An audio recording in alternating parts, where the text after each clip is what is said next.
Afghanistan, a nation nestled in the heart of Asia, has long been a crossroads of civilizations and empires.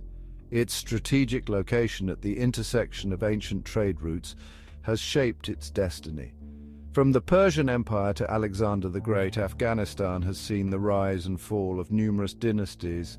The rugged terrain has fostered a strong sense of independence among its people. Fiercely proud, Afghans have defended their land against invaders throughout history. This spirit of resilience has been tested time and again, marked by both peace and conflict. The 19th century saw Afghanistan caught between Britain and Russia in the Great Game. This struggle for influence led to instability and conflict. As the 20th century dawned, Afghanistan emerged as a modern nation-state. In December 1979, the Soviet Union launched a full-scale invasion of Afghanistan, marking a turning point in the country's history and igniting a decade-long war.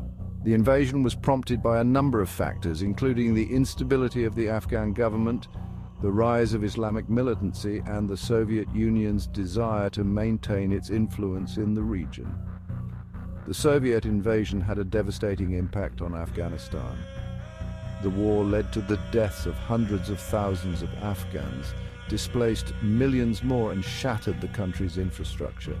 The conflict also drew in foreign powers, with the United States, Pakistan, Saudi Arabia, and others providing support to the Afghan resistance, known as the Mujahideen.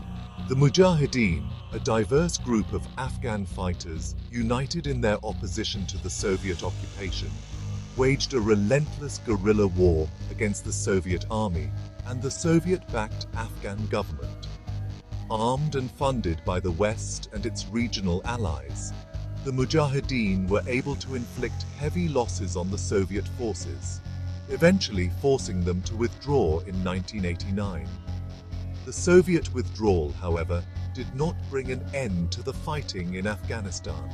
Instead, it ushered in a new chapter of conflict, as the various Mujahideen factions, who had been united in their opposition to the Soviet Union, turned their guns on each other in a bloody struggle for power. This period of civil war would have far-reaching consequences for Afghanistan, creating the conditions for the rise of the Taliban and paving the way for the country's descent into chaos and violence. As Afghanistan descended into chaos and lawlessness following the Soviet withdrawal, a new force emerged from the ashes of war, the Taliban. The Taliban, meaning students in Pashto, originated from Islamic religious schools or madrasas that had proliferated in the Afghan-Pakistan border region during the Soviet-Afghan War. The Taliban movement initially gained popularity by promising to restore order and security to a country ravaged by years of conflict. They capitalized on widespread disillusionment with the Mujahideen factions, who were seen as corrupt and ineffective. The Taliban's strict interpretation of Islamic law, which they enforced with an iron fist, appealed to some segments of Afghan society weary of the lawlessness and violence that had plagued the country for years. By 1996, the Taliban had captured the capital, Kabul, and taken control of most of Afghanistan. The Taliban's victory marked the beginning of a harsh and repressive regime. They imposed a strict interpretation of Sharia law, denying women education and employment, banning music and television, and carrying out public executions. The Taliban's brutal rule and human rights abuses drew international condemnation, but did little to weaken their grip on power.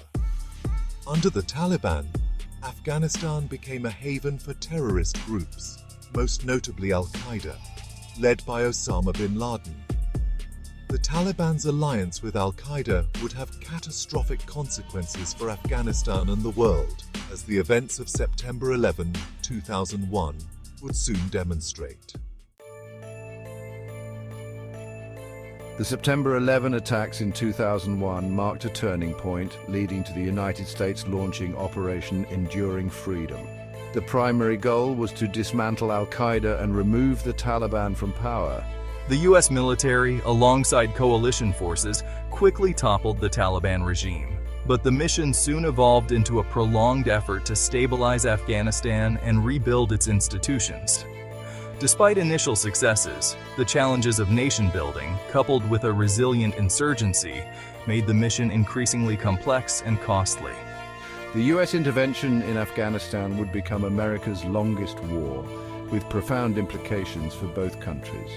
As the years passed, the conflict's toll on Afghan civilians and soldiers alike mounted, while efforts to establish a stable and democratic government faced numerous setbacks.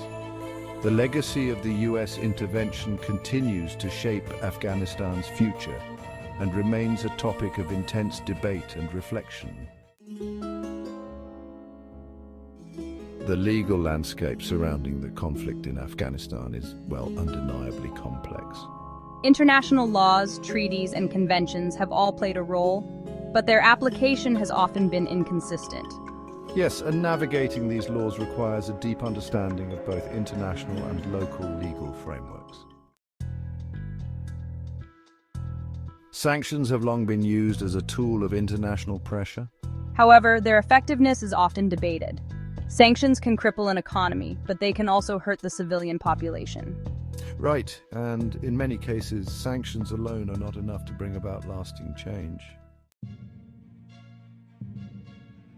Peace negotiations have been a constant but fragile effort in Afghanistan. For us, these talks bring a glimmer of hope, but they are always overshadowed by uncertainty. Indeed, the outcomes of these negotiations are often tenuous and can easily collapse under pressure.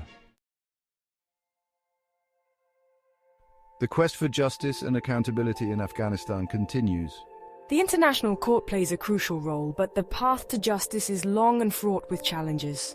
Achieving accountability requires persistent effort and cooperation from the international community.